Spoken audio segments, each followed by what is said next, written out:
On today's episode of Living with Money, I talk with Bryan Hasling. Bryan is a CFP and a financial planner at J.W. Harrison. Bryan also blogs over at millennialplanners.com, and we talk about the importance of the CFP designation, how Bryan started working in the financial planning industry, and much more. Bryan shares some insights for how firms can retain and grow with their financial planning employees, and how firms can truly identify their clients' needs and tailor advice specifically for them. So enjoy episode 111 of Living with Money, my conversation with Bryan Hasling. Welcome to Living with Money, a podcast aimed to make you feel comfortable with your financial life through conversations with authors, industry experts, business owners, and people just like you. Your host, Tim Mullooly, works for Mullooly Asset Management. All opinions expressed by Tim or any of his podcast guests are solely for their own opinions and do not reflect the opinion of Mullooly Asset Management. This podcast is for informational purposes only and should not be relied upon for investment decisions. Clients of Mullooly Asset Management may maintain positions in securities discussed in this podcast. Here's your host, Tim Mullooly. Welcome back to Living with Money. This is Tim Mullooly. On today's episode, I am joined by Bryan Hasling. Bryan is a CFP, and he's a financial planner at J.W. Harrison, and he blogs over at millennialplanners.com. Bryan, thanks for coming on the podcast.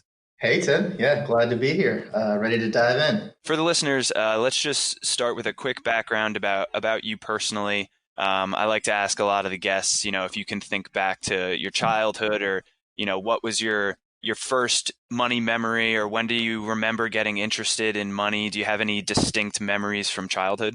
I would say that as a child, my early money memories were actually pretty simple. I think my parents did a pretty good job of sheltering me, I guess, from most of the world. And so I had a pretty easy childhood. When it came to money, though, I guess if it was the very first money memory, it's probably the fact that my grandparents, they did this really sneaky move where they got me and my brothers physical piggy banks, like the really heavy, I guess it's porcelain.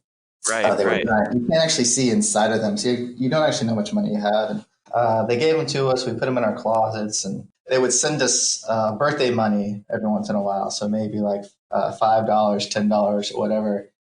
But we had to go put it in the piggy bank. I mean, we were also like 6 years old. There was nothing to actually buy anyway. So It was just the physical act, the physical exercise of you got money, go physically put it in this thing.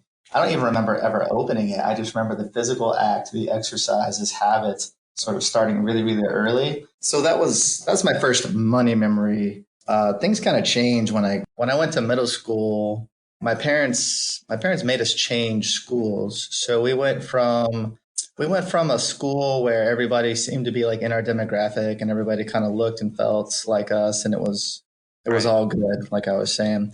The new school that they put us in, I was in 7th grade, was actually one of these top-ranked private schools. I didn't know it was like a super intense school at all. I didn't know what it was. Well, you start going to classes for a couple weeks, and it becomes very, very clear that I am not like everybody else who's in classes.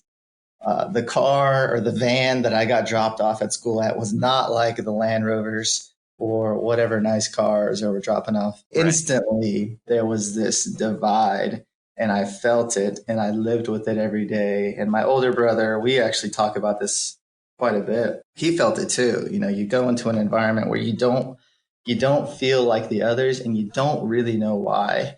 And all we could really think of, because we didn't know, we'd never been exposed to this stuff before.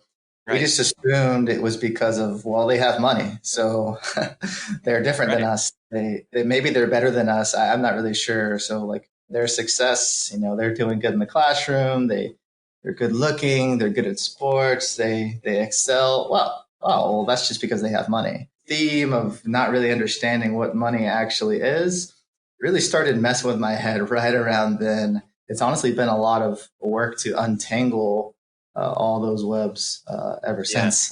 Yeah, I feel like, especially because, middle school, like you said, 7th grade, that's such a formative time. I mean, you're almost a teenager, you're right around 10, 11, 12 years old. Thinking back and now looking at middle schoolers now, like there's so much going on mentally. Like some people are starting puberty. Think a lot of things are changing. To add another factor into that for you guys, like changing schools, meeting new people, and experiencing something you hadn't, that would be a lot for someone that age to process. I think we forget or we don't appreciate how much little kids or middle school kids are really paying attention.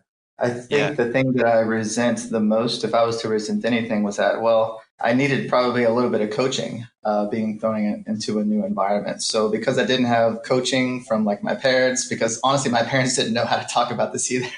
Right.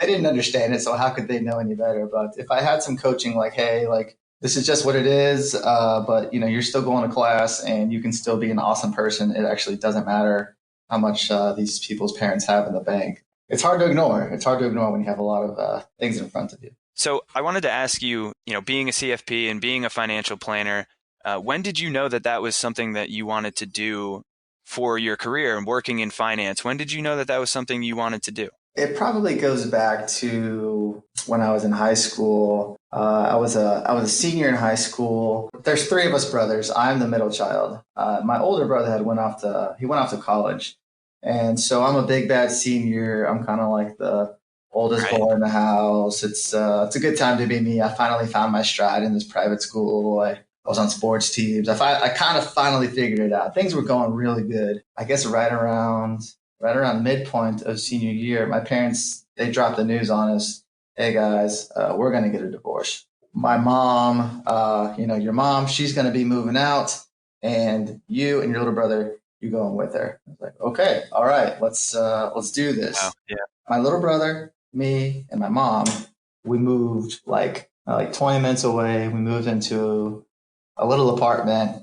And I hated that apartment. You hated it because number one, it wasn't very nice. Number two, it just wasn't your home. It just Right. wasn't, it just Exactly. didn't feel, it just wasn't your home. Well, a lot of things happened. I mentioned being the middle child and having a little brother, but my older brother was out of the house. This was actually really, really important because in this new environment that we created, in this new apartment across town, we've got my mom who's working, and you've got me, who's a senior in high school, and I've got a driver's license and I've got access to a car. Right. And I'm 6 years older than my little brother. Just like being thrown in that environment, roles started to emerge a little bit. And I started taking on this stronger big brother role. And I Right. started viewing myself as the only other person in the household that could help make big decisions or really help out. So even then, I already started to take ownership of my role. A few years later, I'm actually in college. I went to school 5 hours away from home, but I was home enough, so I'm still pretty involved in the family's household. Right. And a few years later, well, it turns out that the divorce that I mentioned, turns out that was just like the start of it all. I don't know if you know divorce too well, but divorce can take a really long time. And my parents Yeah. chose to take the really elongated route. I think they told me because it was expensive, like they just decided to sort of kick the can. So they were Right. separated Yeah. for all this time. And the divorce actually happened when I was basically in the middle of college. This is important because my father was really the breadwinner. It was mainly a single earner household, basically our entire lives. And so Right. the only retirement accounts or the only accounts that existed were in my dad's name. And my mother was now entitled to half of those accounts. And what Right. I basically learned is that the only account that really existed was a 401k. I learned all this stuff later, but that was the only account that existed. We learned that my mom was going to get half. So we had to find a new home for all this money that my mom was going to get. And she's starting to get paperwork. She's starting to get legal forms. She doesn't come she wasn't the financial money manager in our other household. So this is all kind Right. of like throwing jargon at somebody who really wasn't prepared for this. And Yeah. I really didn't know this stuff either, but I kind of cared enough to want to at least try and say, hey, let's look at this together. So it was at that time when I started to learn words that I actually see in my daily life right now. This is where I learned what a quadra was, a qualified domestic relations order, which is the thing that says, Right. hey, you can go grab that 401k and you can have some of it. This is where I learned that a quadro is actually one of the exceptions for the rules whenever you take from a qualified account, where yeah, the money I take out, it's pre-tax dollars, so I'm going to get taxed, but it's actually penalty free. So take as much as you want and you're not paying penalties on it. This is when I Right. learned that the only account that you could roll it into was a rollover IRA. What is that? How do I open one up? What's it got to look like? Right. This is where I saw this was a check for, in my mind, it was a ton of money. Looking back, it actually wasn't Right. that much. Yeah. But, at that time, I was like, oh my God, this is, Right. X $1,000. And I saw the check and we put the check in the account. And then I learned that, well, this is a retirement account and she can't actually get access to this money and it's in cash right now. So shouldn't it be invested? So I had to start to Right. learn Yeah. like what is this? What do we do? And I had to learn like what funds I should buy, how to place the trades, and I still look at that account all the time and a lot of the same initial holdings are still there. I consider that my first client, really. Yeah. You're getting like client experience without actually being an advisor or a planner. I'm assuming that kind of springboarded or kind of sparked your interest in diving into that as a career path. You were like, well, I'm already doing this for my mom. I might as well take it on as a career and help other people in the same way that you helped your mom. So it wasn't quite as linear. So that was just basically like that had just happened to me, but I didn't know that Right. there was some sort of career in this. I was just, I didn't really consider myself a financial advisor. I was just helping out my mom. And so what ended up happening is that, again, I was in the middle of college and honestly, I was kind of bouncing around majors. I didn't really know what I was really doing in college. To be honest, I think like my early college years were kind of like blowing off some steam because I was still bitter about the divorce and all the change and who Right. knows what it was. So I was still kind of bouncing around in college. I didn't really have a real direction. I was just happy to be there. It turns out that the school that I went to, I'm from Texas. I went to a school called Texas Tech. And it turns Right. out, just by happenstance, that Texas Tech has one of the better financial planning programs around. I say that because there's really Right. just not that many places that teach formal financial planning.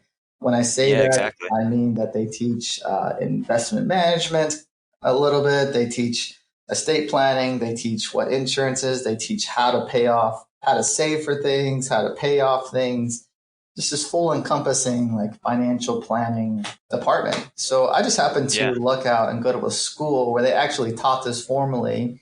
And what I found is that a lot of people end up majoring in financial planning and they'll get the degree and say, oh, why did you major in financial planning? It's like, oh, well, it seemed like it was fun. It seemed like it was good and I get a degree and I could get a job afterwards.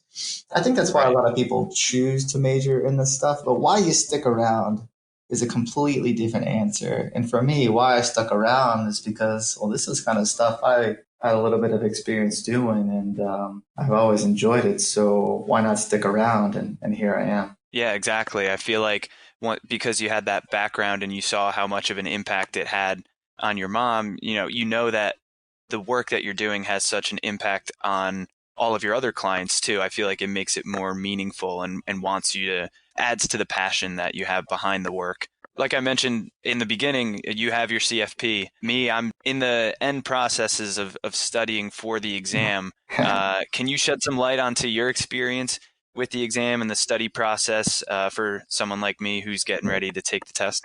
I can only smile when you tell me where you're at because I know exactly where you are and Yeah. I know how long this process and how long this journey really is. And Oh, yeah. I have fond but resentful memories of being in your Right. position. It's a long process. For those who don't know, the CFP is basically the designation that everybody wants to get because it shows effectively a pinnacle. There's a few different pinnacles, I guess, but one of the pinnacles and actually learning how to do this craft, it shows that you can do it because there's a few hurdles you have to get over just to be able to have the letters after your name. So you have to like go to Right. school for it. And bless your heart, you're actually taking night school and taking classes in your free time. Me, I was extremely spoiled and I just got to graduate with a college degree and there I got the check mark. You, Right. if you didn't go to a CFP program, well, now you have to satisfy that. So now you're taking night classes just to be able to get the check mark, just to be allowed to go further. And that's where you are. Right. And then once you pass those classes, then you can start to study for the exam. And the exam is no joke. The exam, the closest thing I could compare it to is the bar exam for attorneys. It's just this thing that you're going to have to devote a good portion of your life to, or at least your year. And it's a highly failed exam. Not to freak you out, I think you already know all these Right. things. This is not new information. Yeah, I've heard the stats before. Yeah, it's probably in the 60s pass rate. I'm not really sure what it is these days. And to be completely fair, it took me 2 times to pass the exam. The first time I went in, I had this game plan, and it blew up in my face, and it failed. So I had to change my entire approach, and I just had to get through. Ended up passing on the second time. So I learned a lot of lessons. I learned how to attack big problems with it. I think the CFP is this thing that if you point your entire life towards it, and you have no choice but to go all in, because if you don't go all in, it's probably not going to work out. I think I gave 120, 140 hours just to studying for this exam, I guess, all in total. When it was over, I was like, oh, what do I do? Because I ended up having all this free time. I was like, what do I do with all my free time? Right, exactly. But it just takes a lot of commitment early on. It's basically every single morning, every weekend. When you're not studying, you're feeling totally guilty. It's just this process. I will say that studying for the CFP, obviously you're going to learn a lot of stuff. You're going to learn the craft. You're going to learn the fundamentals. But I'll be honest, it doesn't actually make you a good financial planner. It actually doesn't really teach you how to do the day job at all. All it does is it's kind of like going to college and getting a degree in finance and thinking that you're going to be successful on Wall Street the next day. It just doesn't work like that. It shows that you've got really high standards for yourself.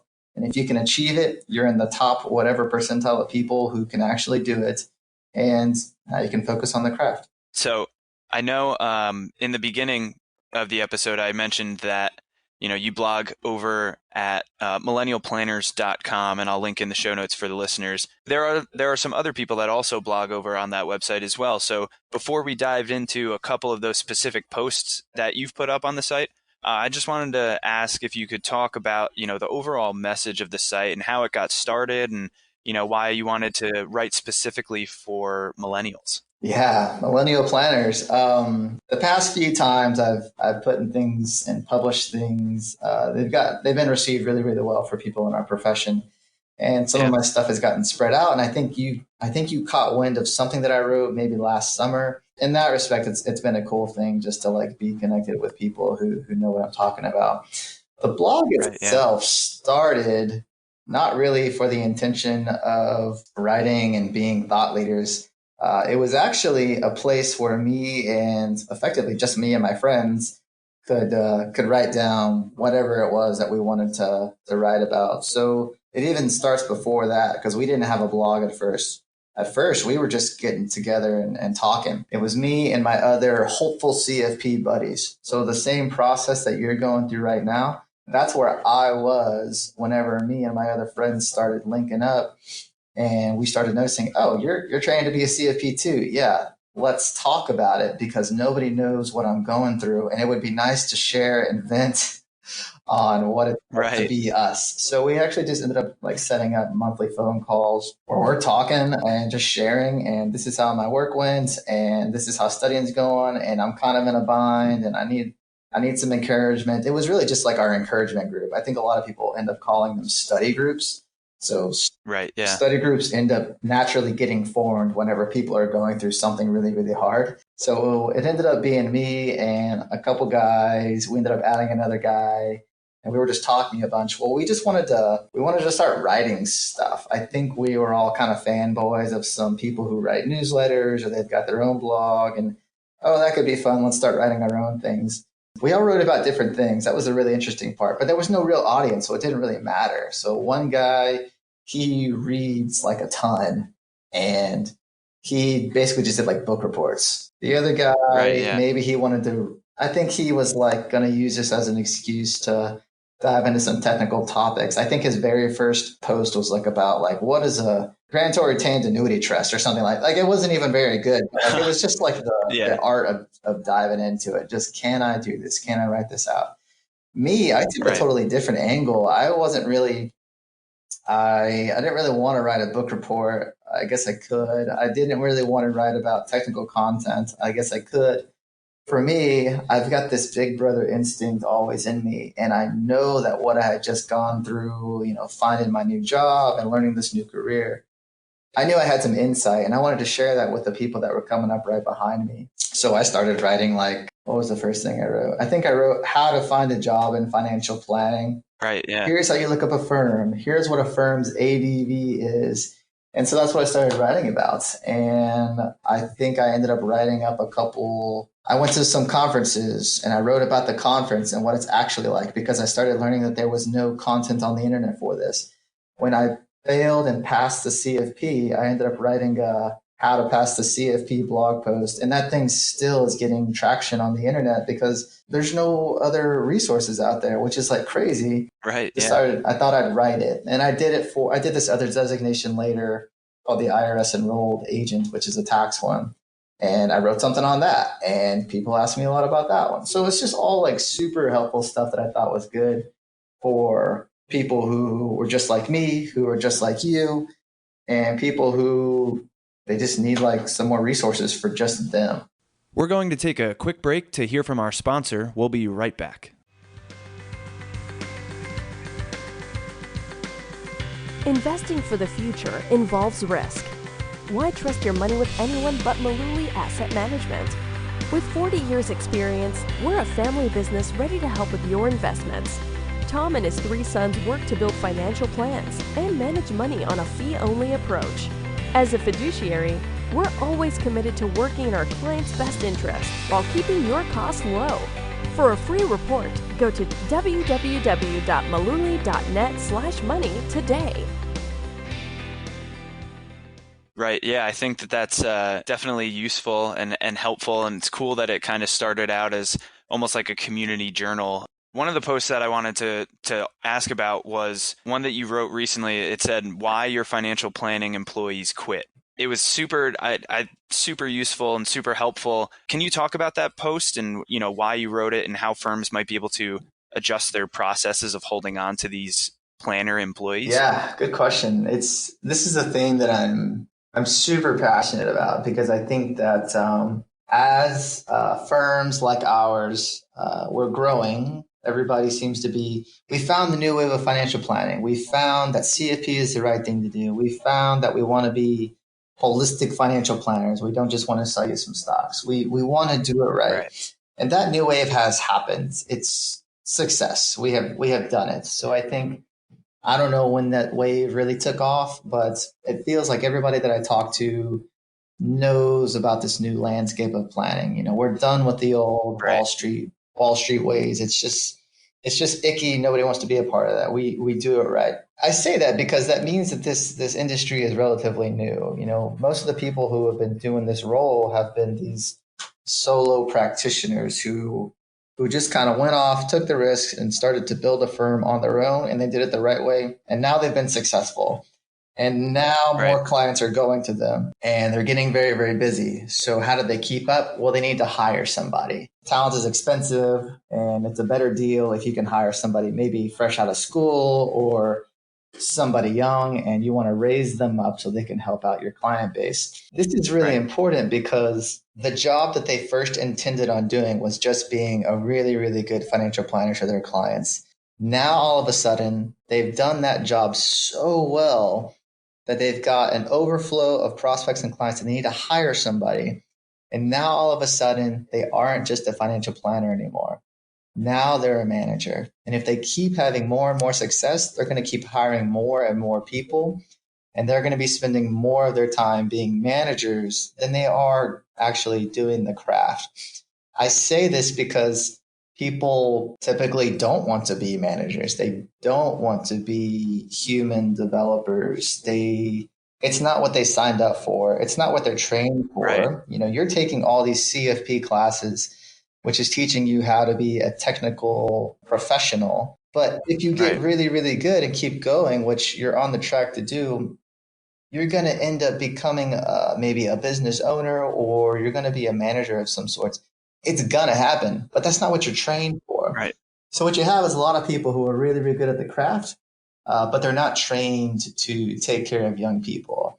And I think I mentioned I went to a financial planning program. So actually, like a lot of my good friends are financial planners. I actually married a financial planner. Like these are my people. Right. And I Yeah. know enough of these. There was actually a financial planner like table like at my wedding, like two of them actually. It was just like these are Right. my people. I Yeah. say that because I have a lot of friends in this industry and I hear a lot of stories. I hear a lot of good stories, but man, I hear a lot of bad stories. I started to feel a little guilty. I was having a really good experience with my job, and I just assumed that everybody else was having a really good time too.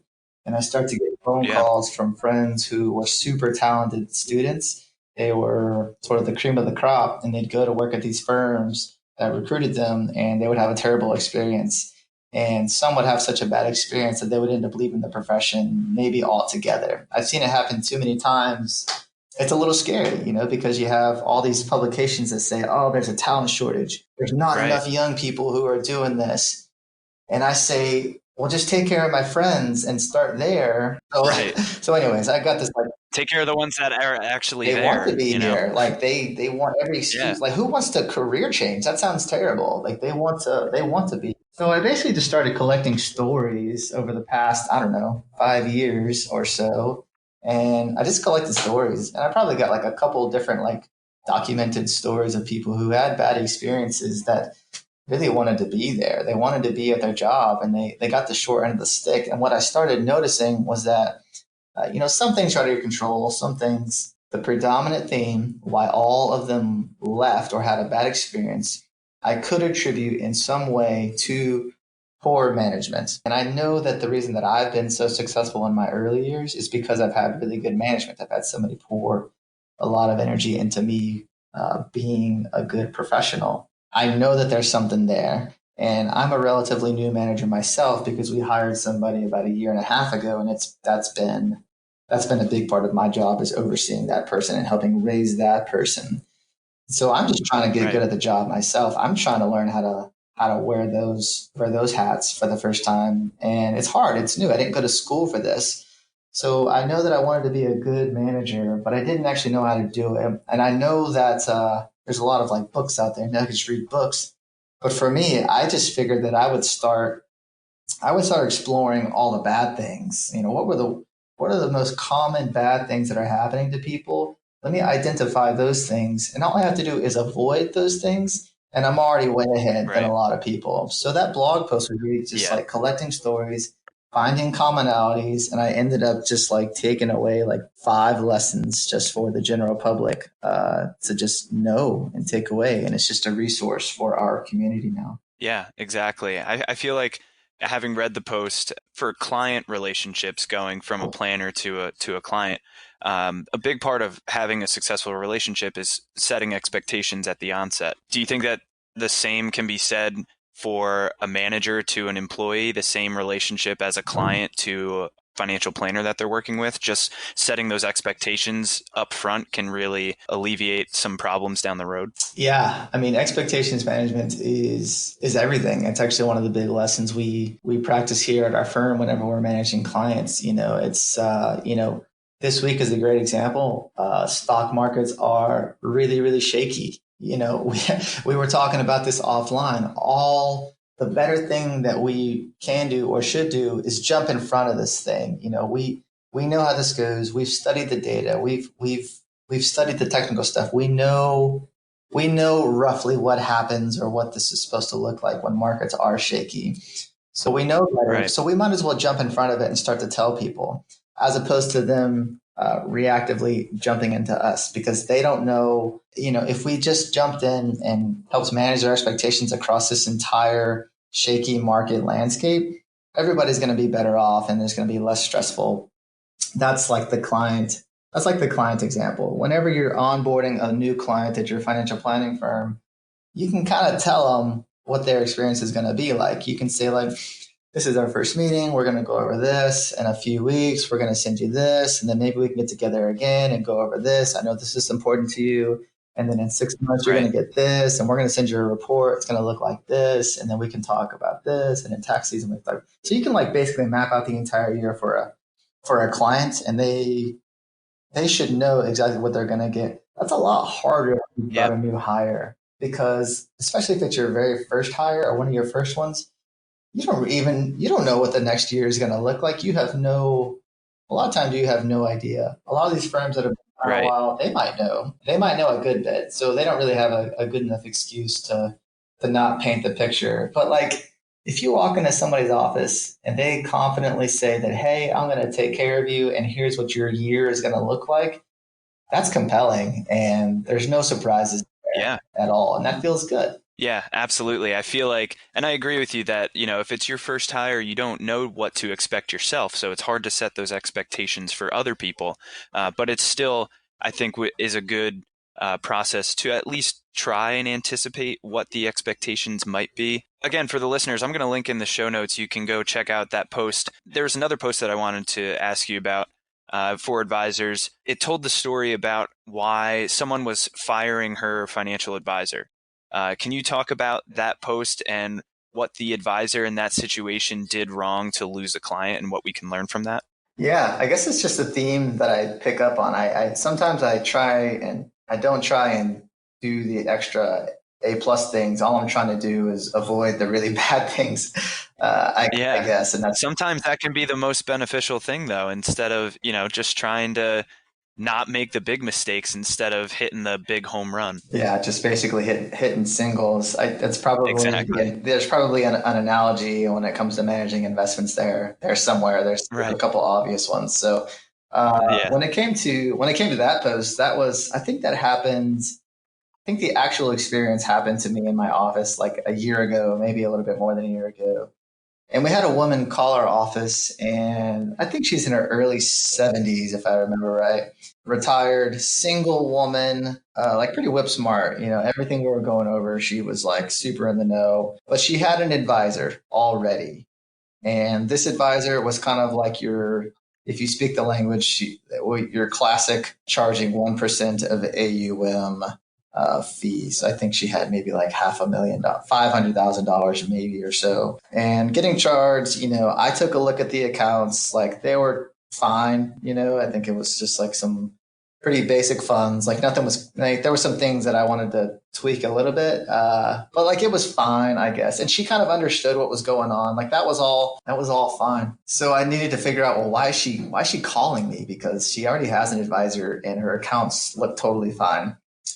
So we ended up setting a meeting. We sat in person, and she kind of brought all the goods. She brought all her account stuff, and we were kind of taking a look together on the fly. And I started asking questions about her personally. I started asking like, how much do you spend each month? And she kind of didn't really know, so I didn't want to press on it too hard. And she had some kind of like funky like farm income or something that was like Okay. making her like cash flow really like confusing and lumpy. And there was a tax bill and all this like Right. very non-linear like cash flow things. But again, it was kind of like cash flow 101 stuff. It wasn't anything like out of whack. And then I started learning, well, if this is your cash flow, you're retired. You're actually pulling from these accounts. I'm looking at your actual investments right now, and that it doesn't actually line up with what you're telling me is true. Whenever you're retired, your accounts look a lot different than maybe my accounts or your accounts. It's just Right. Yeah. nature of the beast. And I wasn't seeing that alignment, which means that the conversations or the lack of conversations that she was having with her current advisor, I guess they just weren't happening. I say that because she wanted to have the conversations, not just to know, hey, are my withdrawals line, is my investment right for me? It wasn't even Right. about that. She was actually interested in the topic of investing, and she wanted to honestly just talk about it. She was kind of an engineer type, and she just kind of wanted to be in the know, kind of feel more like a partnership as opposed Yeah. to this outsourced thing that she was kind of paying for. So what we ended up doing is like, well, it sounds like you honestly just you kind of want to talk about this stuff every once in a while.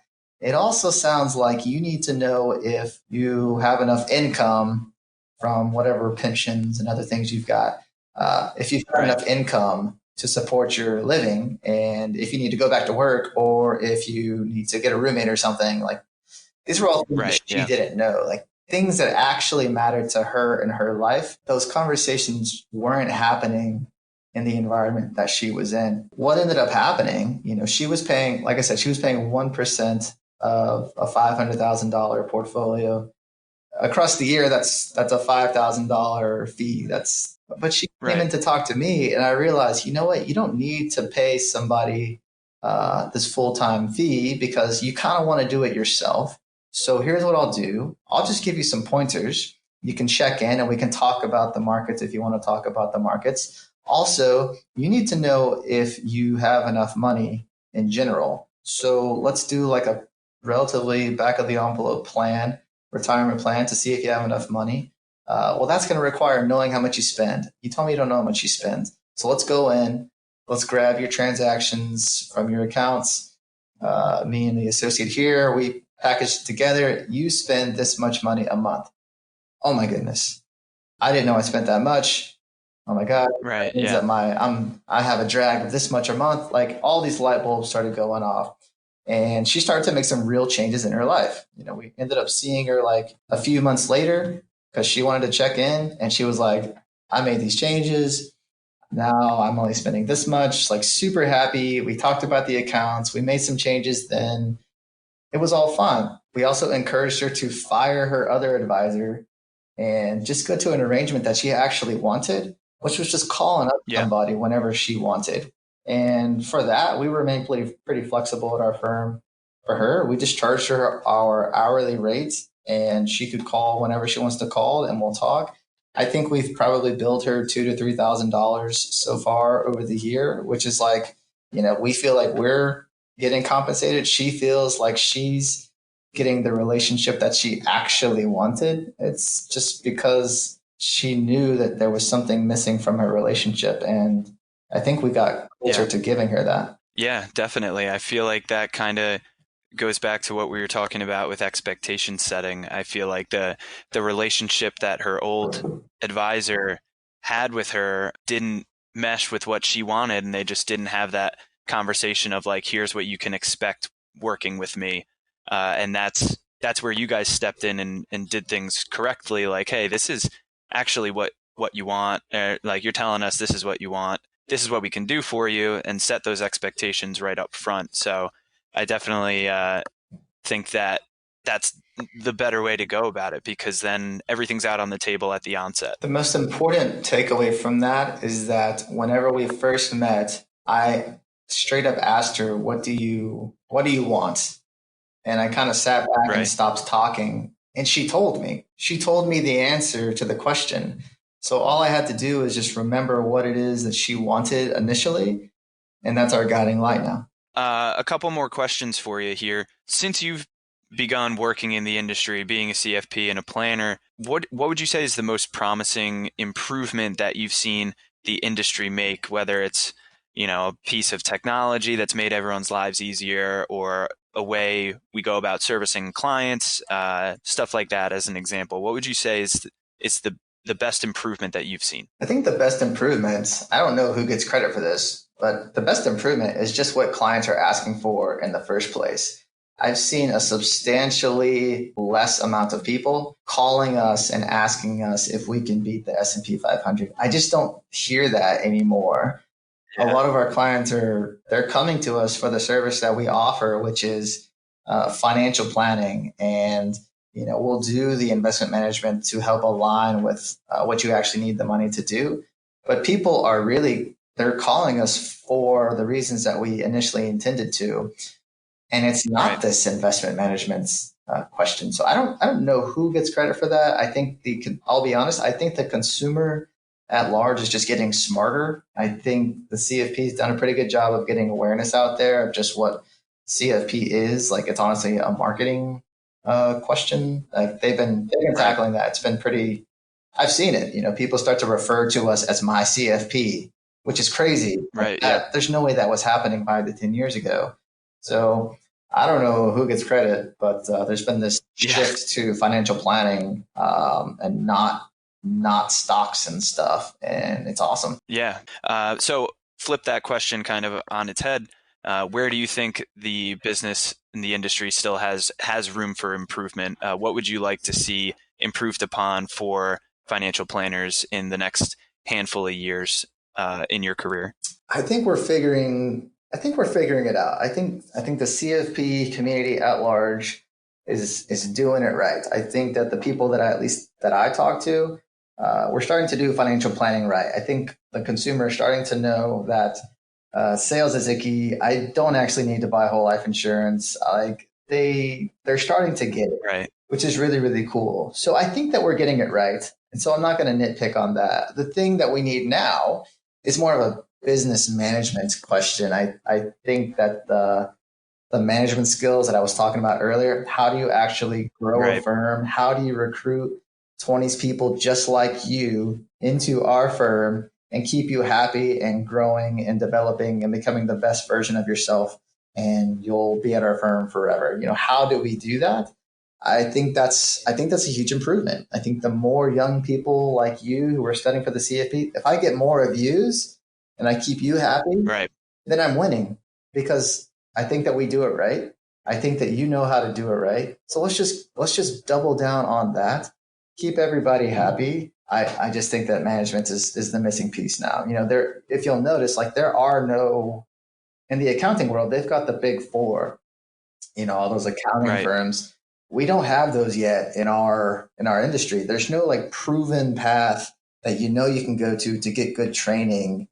And I just think we're not there yet. I think it's just going to become like whoever the best business managers are going to be the ones who like stick around and succeed forever. Yeah, absolutely. Just learning how to scale what they're already doing, the success that they have for clients.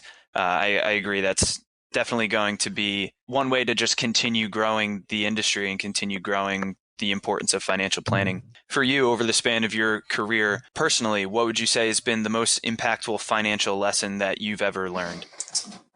I picked up a lot on this from just watching clients, watching people I know, and the lesson ends up being that once you've got enough money to satisfy like your basic needs and you've kind of crossed a threshold, the money stops actually mattering as much. I think like the Right. easy example is a retired person.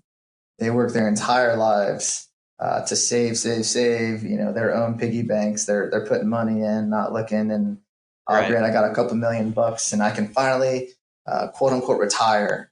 I can do it. Except I have 30 years left to live. So what am I going to do now? And it's Right. not a Yeah. money question anymore. It's a meaning of my life question.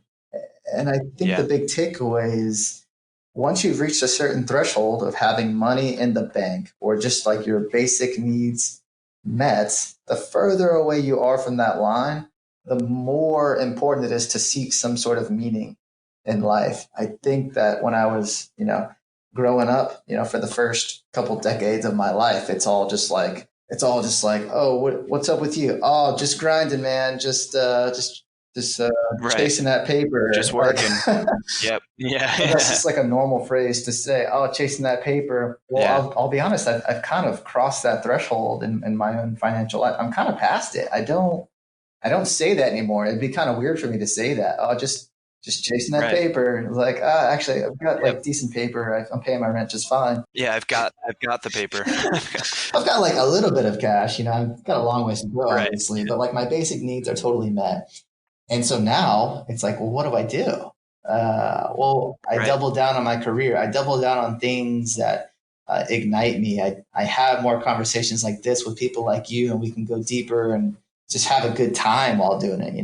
So I think Right. that's the big takeaway because, maybe my family unit that I come from or just friends that I know that I grew up with, we're not everybody's used to having all their basic needs met. So that's all we were always in pursuit of money, always in pursuit of getting money. Yeah. Once you've got it, everything changes and it becomes like a Right. meaning of life question, I think. Absolutely. You got to figure out what to do once you get that money. I totally agree with you on that. So kind of building off of that, it doesn't necessarily need to be a financial piece of advice, but the last question that I have for you is, whether it's something you learned or heard in your personal life or something that you did hear in your professional life. What would you say is just the best general piece of advice that someone has ever given to you? I think it probably relates to both personal and professional. And I don't actually have Right. like a blanket statement or like a one-liner for it, because I think I've heard this Right. advice in many different circles and I've heard it said in different ways. I think the best way that I could explain the piece of advice is what I was kind of going through last year. I got married last year, and I know you're not married. Maybe you know some Right. people who do. I'll tell you right now, making the decision, it's like it is the biggest decision of your life to that point. It is monumental. The person I was Right. before is a lot different than who I am today. All for the better, and I'm just a different person. And that's a big deal. I knew it was a big deal. But I'm Right. 2 months Yeah. away from the wedding. I still got to go to work. So I'm I'm having client meetings and such, and we're sitting talking, and they're like, "Oh, Brian, what's new with you?" And I'm thinking, and I have to say, "Oh, I'm getting married in 2 months." What I expected was not what happened. What happened was that they, "Oh, that's great, man. Oh, great." And you've got like 10 seconds of like joy for you if they liked me. And then after that, it was Right. done. And it was like, all right, we're here for a meeting. So like, let's talk about my financial life because I hired you. Right. Exactly. uh, and so the big lesson is that like people care about you, but they also care about themselves a heck of a lot. Right. Yeah. It's like to an extent. To an extent, What's the other analogy? I've got to give value to everybody. In our work life, we've got clients, and when they come in to see us, yeah, we could chit chat for a while, but they came in for a reason. They came in because they need advice on XYZ. So we better give it to them. Yeah. And if we don't give it to them, they're going to be like our other friend that we talked about earlier, and they're going to leave us for somebody who will give it to them. Right. So providing value and giving somebody what they actually need is what we have to do. In my marriage, it's the same thing. My wife, she loves me. But if I avoid her all day by staying at the office late at night, or I start spending all of our money, or I stop helping Right. Yeah. her be a better person, or stop asking about her day, she's probably not going to like me as much. And rightfully so. Right. I need to keep being valuable to her as well.